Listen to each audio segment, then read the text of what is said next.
noite a todos. Então, tem um detalhe biográfico meu que mostra a minha relação com Santo Afonso, talvez por isso eu esteja hoje aqui, que não foi mencionado pelo Sidney. Eu, aos 17 para 18 anos, eu fui vocacionado da Congregação do Santíssimo Redentor. O que é um vocacionado? É aquele rapaz que está discernindo o ingresso na vida religiosa, sacerdotal. E eu, então, fiz esse discernimento junto aos padres redentoristas da paróquia de Santo Afonso, ali na Tijuca. Os padres redentoristas, a Congregação do Santíssimo Redentor, foi fundada por Santo Afonso. Então, quando eu fiz esse discernimento com eles, eu tomei um maior contato com a vida de Santo Afonso, algo das obras de Santo Afonso também. Então, por isso, talvez, agora anos depois, estou com 33 anos, pela primeira vez sou convidado a falar de Santo Afonso. Então, é para mim uma memória muito grata retomar essas leituras, e algumas eu retomei para falar aqui com vocês sobre esse santo, que é também um doutor da Igreja e foi declarado pelo grande Papa Pio XII, Papa que, na minha modesta opinião, merecia que seu processo de beatificação andasse um pouco mais rápido. Outros papas mais recentes já foram até beatificados, canonizados, e o de Pio XII foi um gigante da Igreja, especialmente num período muito duro, tanto internamente na Igreja, como as heresias começavam a espolcar, a nascer, como também do ponto de vista político, com todo o problema da Segunda Guerra Mundial. Infelizmente é um dos processos de canonização que a mim me dá pena que ande a passos tão lentos, infelizmente.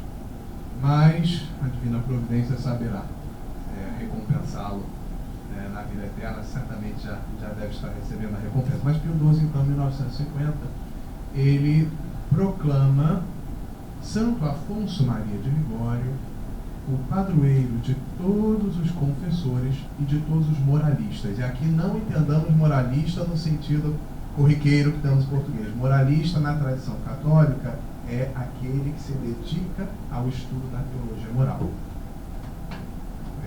Então, é aquele que se dedica ao estudo da teologia moral. Então, ele é o padroeiro de todos aqueles que se dedicam ao estudo da teologia moral, mas não só no campo teórico. Ele também foi declarado padroeiro universal dos confessores. Porque, na verdade, essa era uma das grandes paixões do Santo Afonso, a confissão. Era geralmente o primeiro a entrar no confessionário e o último a sair. Quando funda a Congregação do Santíssimo Redentor, os padres redentoristas, diz que uma das principais, se não a principal missão de sua congregação, faz inclusive que esta missão conste das constituições do Estatuto da sua ordem, era justamente a missão de ouvir os fiéis em confissão e fazer direção espiritual.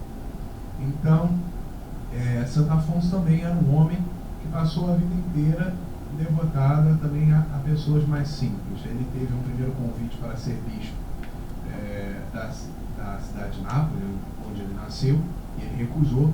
Depois, aos 66 anos, ele foi instado sob santa obediência, ou seja, o Papa o obrigou sob santa obediência a aceitar o cargo episcopal, mas então ele aceitou, mas para ser bispo uma região de camponeses, Santa Ágata dei Goti, Santa Ágata dos Gotos, uma região onde tinha muitos pastores, camponeses, e não na grande cidade de Nápoles.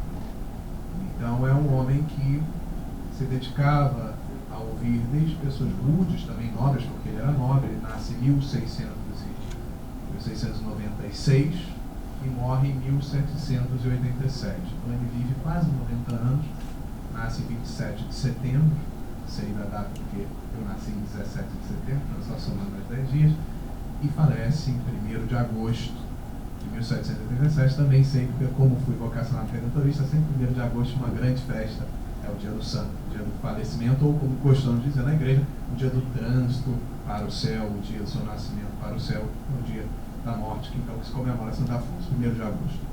E é interessante que logo que ele nasceu, havia um jesuíta, Francisco Jerônimo, que também é santo, que visita a casa dos seus pais e diz o seguinte, faz uma profecia, diz, olha, esse menino vai viver mais de 90 anos, ele viveu um pouquinho mais de 90 anos, e vai levar muitas pessoas. Vai ser bispo, vai ter mais de 90 anos, vai ser bispo e vai levar muitas pessoas para Jesus.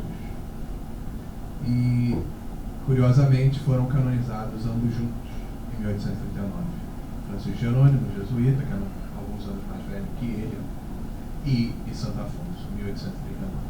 Então, Santo Afonso nasce numa família nobre de um conde José de Ligório, e sua mãe, também de família nobre, Ana Cavalieri. Um ambiente muito piedoso, especialmente a mãe, que foi criada num convento quase a vida inteira, saiu do convento para se casar.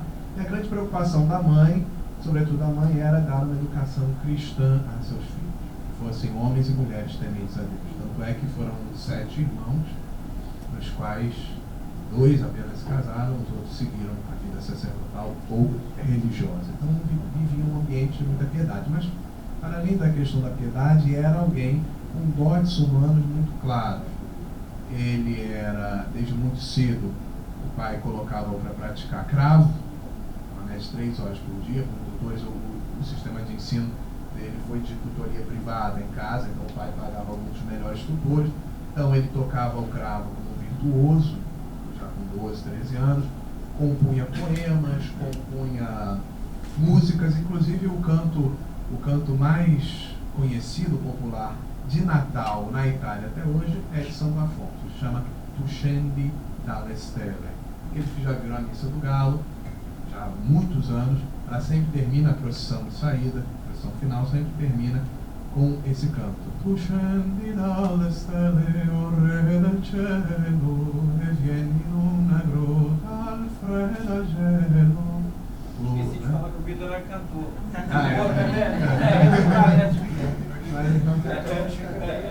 Significa tu desces tu desces das estrelas, ó Rei dos céus, e vens numa gruta ao frio, ao gelo. Ó meu menino divino, ó bambino mio divino, quanto te custou haver-nos amado? Quer dizer, assumir a nossa mistério da encarnação, né? E até hoje é muito querida essa música, qualquer italiano sabe de cor essa música. Então ele tinha esses dotes literários de compor música, compor poemas, também era, do ponto de vista dos estudos, um homem que se encaminhou, por orientação do pai, aos estudos jurídicos.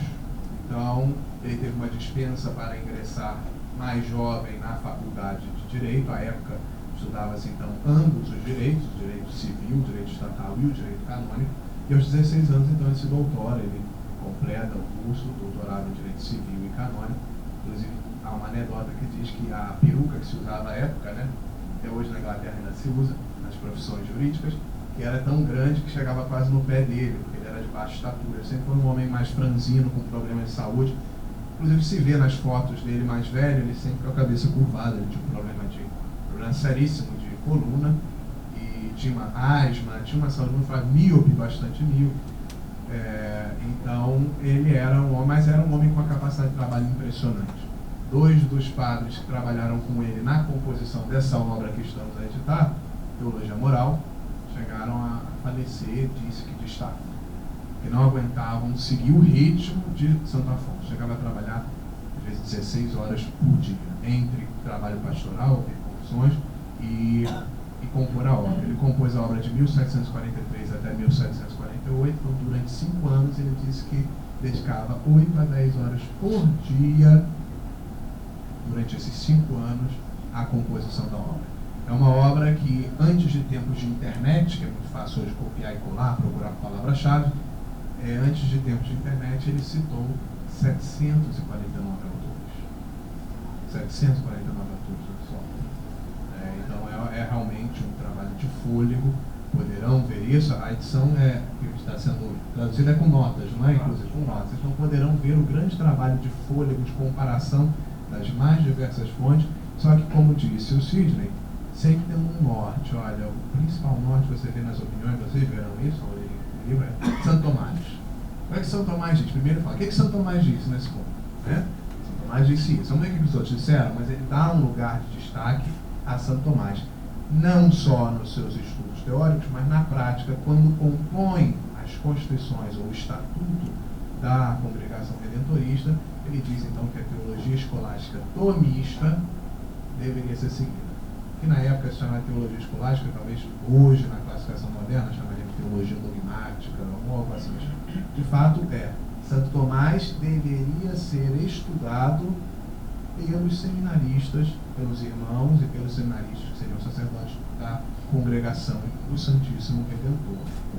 Então, Santo Afonso torna-se advogado, um advogado brilhante, advoga até 1723, quando ele está com 27, mais ou menos 27 anos, até que ele aceita um caso, ele ganhava todos os seus casos, um atrás do outro, ele aceita o caso que envolveu o grande duque da Toscana e um nobre daquela região ali. De modo que, envolvendo um feudo, um pedaço de terra, uma soma muito grande de dinheiro. Ele analisa com muito cuidado, ele era muito meticuloso, analisa com muito cuidado os autos do processo, e está seguro, certo, que vai vencer o processo contra o grande duque da Toscana. Então ele fala. Na hora, então, o advogado da outra parte tem que falar, o advogado da outra parte vira e fala assim: mas, Dom Ligório, tem um problema. E se tal documento provasse que isso não é assim como o senhor diz? Se tal documento provasse, então o senhor venceria esta demanda judicial. Ah, é? Mas esse documento, e Afonso diz, esse documento não está nos autos, não está produzido? Não está. E aí o advogado da outra parte abre os autos e tem lá, no meio, o documento que havia falado. Então ele fica atônito, porque ele havia várias vezes estudado o processo e não viu aquele documento, o que era incomum no caso dele, um homem extremamente meticuloso, detalhista, que havia ganhado, já tinha 7 anos de prática advocatícia, não era um neófito, ele não vê aquele documento. O momento era tão sincero e honesto que no momento que vê o documento fala, realmente, a causa está ganha para a outra parte. Mas ele se decepciona de tal maneira com aquilo que é um divisor de águas. Ele sai do tribunal dizendo: mundo, agora eu te conheço. E ele se decepciona com o direito e ele abandona o direito. O pai fica desesperado, porque ele era o primogênito, o primeiro, que herdaria o título de conde. O pai já estava, inclusive, tentou 2 vezes arranjar casamento com moças nobres para ele. E o que acontece é que ele então desiste da prática jurídica, vai então auxiliar os doentes no hospital, e depois, nesse dia, nos dias seguintes a essa decepção, ele vai até a Igreja de Nossa Senhora da Misericórdia em Nápoles e depõe a sua espada de cavaleiro aos pés da imagem da Virgem. E aí se decide então, alguns biógrafos inclusive narram que ele teria tido uma experiência mística nesse dia. Ele vai ao hospital e teria sido envolvido por uma luz e teria ouvido uma espécie de locução interna de que Deus o queria para si. Alguns biógrafos relatam isso. Então ele vai, depõe essa espada, abandona de uma vez por todas o direito. O pai ainda tenta fazê-lo retornar várias vezes, coloca alguns sacerdotes para conversarem com ele, pega o tio dele, que era bispo de uma cidade vizinha, para tentar, mas o tio mesmo, vendo a convicção de Afonso de que queria seguir os sacerdotes, fala: olha, não vou insistir, não quero perder nem a alma de Afonso, nem a minha. O tio bispo, irmão da mãe. Então ele vai, ele já tinha a formação para a época, então ele só faz, ele primeiro pretende entrar nos oratorianos, São Filipe Neri, mas depois é dissuadido, porque eles ficam os oratorianos ficam com receio do pai, etc. Ele acaba se tornando padre diocesano aos 30 anos de idade. Depois, com 36, se não me falha a memória, 30 e poucos, ele resolve então fundar a Congregação do Santíssimo Redentor, tendo essa missão de serem padres missionários, ou seja, que vão até aqueles que estão mais afastados, que não tinham sacerdote para atender, para ouvir principalmente confissões, pregação, mas também confissões. Em Nápoles, na época, dentro da cidade murada, havia uma média de 1 padre para cada 8 pessoas. Imaginem, né? Altíssima proporção. Mas fora da região da cidade em si, havia poucos padres. Então ele vai para essa região, começa um trabalho ali, funda a Congregação do Santíssimo Redentor, e uma grande preocupação dele é: se a minha congregação existe para fazer missões e ouvir as confissões e dirigir espiritualmente, eu preciso dar a formação para os redentoristas. E é assim que nasce a ideia, então, de escrever a Teologia Moral. Obviamente, a Teologia Moral é uma obra extensa e que, do ponto de vista prático, às vezes era até difícil para carregar para lá e para cá. Então, o que ele faz? Ele simplifica, faz uma espécie de um resumo mais da própria palavra dele, chamada Praxe dos Confessores, que depois, inclusive, disse que São João Maria Vianney, o Cura d'Ars, o famoso Cura d'Ars, teria lido e dito: olha, esse livro me ensinou realmente como confessar. Porque à época, até 1960 mais ou menos, havia uma instituição, que a maioria nunca deve ter ouvido falar, do chamado Pater Simplex. O que é o Pater Simplex? É aquele sacerdote que, embora piedoso, ao longo do seminário demonstrava que não tinha muitas luzes intelectuais. Ele teve dificuldades para superar as provas. Lembremos que o ensino do seminário, à época, era ministrado todo em latim, era bastante rigoroso. Mesmo aqui no seminário de São José, é muito comum, por exemplo, já encontrei médicos, desembargadores, que hoje estão na casa dos seus 60 e poucos, 70 e poucos, que foram seminaristas, fizeram o curso todo de filosofia, teologia e saíam muito bem informados para enfrentar qualquer carreira. Hoje tem um bispo auxiliar emérito aqui do Rio de Janeiro que até brinca: na minha época, quando saíam, viravam médicos, engenheiros, juízes. Hoje saem para virar atendente, porteiro, etc. Não desmerecendo. O que ele quis dizer com isso? Esse é um homem muito simples, de origem muito simples, esse bispo. Um homem muito simples, mas que pegou uma outra época, então ele sabe latim fluentemente, fez doutorado fora do país, etc. Ele pegou uma outra época. Então o estudo no seminário era muito rigoroso. Então alguns padres, embora muito piedosos, tinham dificuldade de seguir os estudos. O que acontecia? Eles eram ordenados, mas para a administração dos sacramentos. Não podiam fazer a direção espiritual, a direção de almas. Eles não recebiam poder de jurisdição do bispo para confessar. São João Maria Vianney quase foi um desses, né? Mas Deus lhe deu um empurrãozinho, ele conseguiu ter a permissão para a confissão, mas ele disse que ele ficava um tanto quanto inseguro, etc. E foi lendo Praxe dos Confessores, que é um resumo do Teologia Moral, e ele disse que ele foi, a pouco, melhorando a sua atuação, sentindo mais confortável como confessor, e é hoje o padroeiro dos padres. São João Maria Vianney é o padroeiro dos padres, e tinha com Santo Afonso em comum a característica de passar horas a fio dentro do confessionário. Então, como o Sidney disse, essa obra, inicialmente voltada então àquele grupo de redentoristas, ela tomou uma tal dimensão que ela se tornou a principal obra, o principal manual de teologia moral que formou sacerdotes durante quase 200 anos, até meados da década de 60, quando houve uma grande reviravolta em todos os ramos da teologia, inclusive na teologia moral.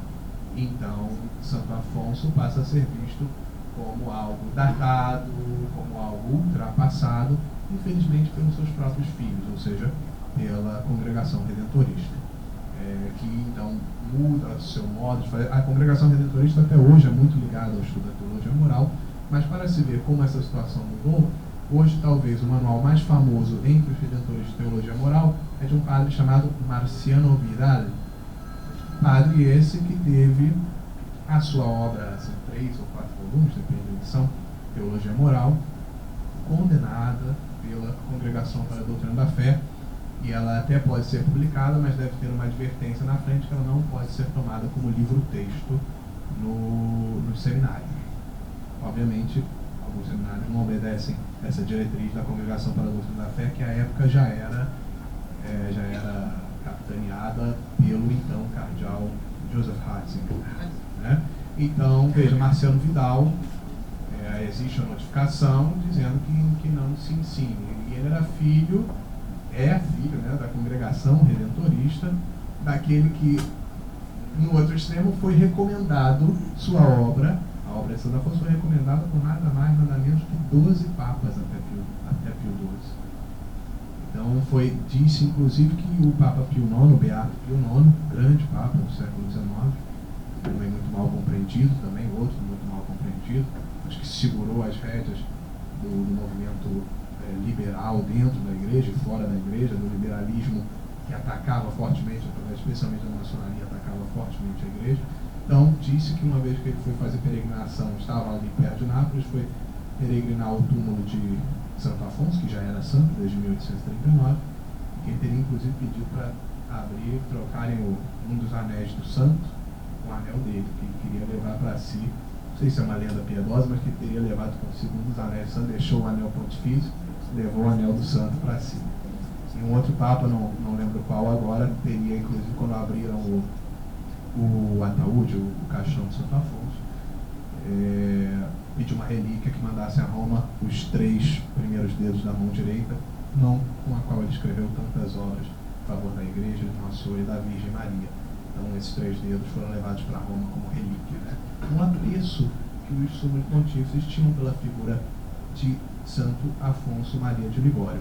Escreveu cerca, variam as estatísticas, alguns dizem 103, 111, mas cerca de 100 obras, a maioria de piedade. Ele era muito preocupado com a formação da piedade popular, muitas em italiano ou no dialeto napolitano dele. Uma das mais famosas, Glórias de Maria, que é publicada aqui no Brasil. As visitas ao Santíssimo Sacramento, eu mesmo fiz muitas visitas na minha juventude, muitas visitas ao Santíssimo Sacramento com o livrinho de Santo Afonso, são belíssimas as visitas ao Santíssimo Sacramento, e uma série de outras obras de piedade. Há algumas, em 1933, um padre redentorista holandês fez uma estimativa de 370 páginas, um relatório de 370 páginas, de todas as edições de Santo Afonso em outras línguas, ou seja, ele teria sido publicado em 63 línguas. Seus livros chegaram a ser publicados em armênio, árabe, então seus livros eram encontrados nos seminários católicos no mundo inteiro. 63 línguas. Em 1933 ele conseguiu catalogar 4.100 edições de livros de Santo Afonso. Esse livro que nos ocupa hoje, Teologia Moral, em 1951 já tinha 82 edições. 82 edições. Na vida do santo, em vida, 8 edições. Então, ele rapidamente, no século XIX, a Teologia Moral, o manual dele de Teologia Moral, já havia realmente tomado de assalto, no bom sentido, os seminários e a formação dos seminaristas, dos futuros padres, na Igreja Católica. Leio aqui apenas alguns dados interessantes que vale a pena citar. Alguns papas que falaram dele. Alguns trechos vale a pena aqui. O Papa Pio IX falou de Santo Afonso. Os seus escritos, especialmente sua Teologia Moral, Afonso dissipou as trevas do erro com as quais os jansenistas e os incrédulos haviam revestido o mundo. Pio IX. Leão XIII Afonso foi o mais ilustre e benigno dos moralistas. Pio IX, novamente, ele iluminou a escuridão, aplainou as dúvidas, aclarando-as, e no labirinto das opiniões teológicas extremamente laxistas ou extremamente rígidas, ele traçou um caminho para os diretores de alma, para que os diretores de alma pudessem trilhar com segurança. Por isso, o Papa Pio XII declarou o patrono tanto dos confessores como dos teólogos morais, e principalmente por essa obra, Teologia Moral. Alguns dizem que, na verdade, seria pelo conjunto da obra, pelas obras de piedade. Obviamente, o conjunto da obra é todo analisado para se dar a alguém o título de doutor da Igreja. E antigamente, inclusive, com muito mais rigor, diga-se passagem, de um rigor bem grande. Porém, veja-se que os encômios, ou seja, os louvores que os papas fazem a ele, não são principalmente pelas obras de piedade, mas por essa grande obra, Teologia Moral. Então, os papas, eu me arrisco a dizer que ele só recebeu o título de doutor da Igreja por conta dessa obra. Obra essa que nunca tinha sido editada, nunca foi editada em língua portuguesa. Que eu saiba, agora em março de 2017 saiu o primeiro volume da edição em língua inglesa. Mas em língua portuguesa não havia essa edição. Por que isso? Veja, por dois motivos. Primeiro, porque como uma obra que à época era voltada para a formação de confessores seminaristas, que à época deveriam saber latim, se não sequer se tornavam padres, então ele escreveu em latim, e até em 1960, 1970, qualquer sacerdote que se prezasse sabia ler em latim. Podia não falar, a maioria inclusive falava, conversava, mas mesmo os que não falavam conseguiam ler perfeitamente em latim. Então não havia muito essa necessidade de tradução, né? Então essa era uma questão que acabava levando isso a essa obra não ser traduzida. E o outro ponto é que antigamente também as pessoas podiam confiar com muita tranquilidade nos conselhos dos confessores, dos diretores espirituais, de modo que a igreja não via tanta necessidade de que os leigos se informassem sobre minúcias de teologia moral, etc. Por quê? Porque naturalmente você iria ao seu confessor, ao seu diretor espiritual, e ele lhe daria um conselho seguro, certo? Então, e ele formado, bem formado por manuais, ou pelo próprio manual de Santo Afonso, ou pelos manuais nele baseados. É interessante ver que todos os manuais, após Santo Afonso, começam a dialogar com ele. Mesmo os que criticavam, que pouco a pouco foram sendo debelados, você vê no início do século XX até metade do século XX, eu tenho vários desses manuais, são compostos a partir da estrutura de Santo Afonso. Então, por esses dois motivos, sabe o que aconteceu? Os padres começaram a não saber mais latim, não só os padres, os leigos também, não se estudava mais nos colégios, e também começou a haver uma incerteza muito grande por parte dos leigos, incerteza que existe até hoje, que se poderiam confiar no diretor espiritual ou no confessor ou não. Qual de nós não passou pela experiência, os que são católicos aqui, de terem ido se confessar, cientes de que um determinado ato era pecado, e ao confessar-se, o sacerdote vira e diz: não, meu filho, não, minha filha, não é bem assim, isso não é assim, etc. Então, daí também a importância da publicação da obra no vernáculo, em língua portuguesa. Não só para ter acesso a esse grande clássico da teologia moral, mas também para que os fiéis leigos tivessem às mãos uma obra que pudesse seguramente dar a eles critérios para a vida moral, né? Então, esse é o valor da obra. E uma coisa que é importante dizer também é que Santo Afonso, verão ao longo da tradução, e lhes garanto que quando chegar no volume da moral do matrimônio, moral sexual, verão que de idealista ou romântico nada tem. Pelo contrário, é um homem bastante realista, como tomista que era, bastante realista, voltado para a realidade das relações entre os seres humanos, das relações matrimoniais.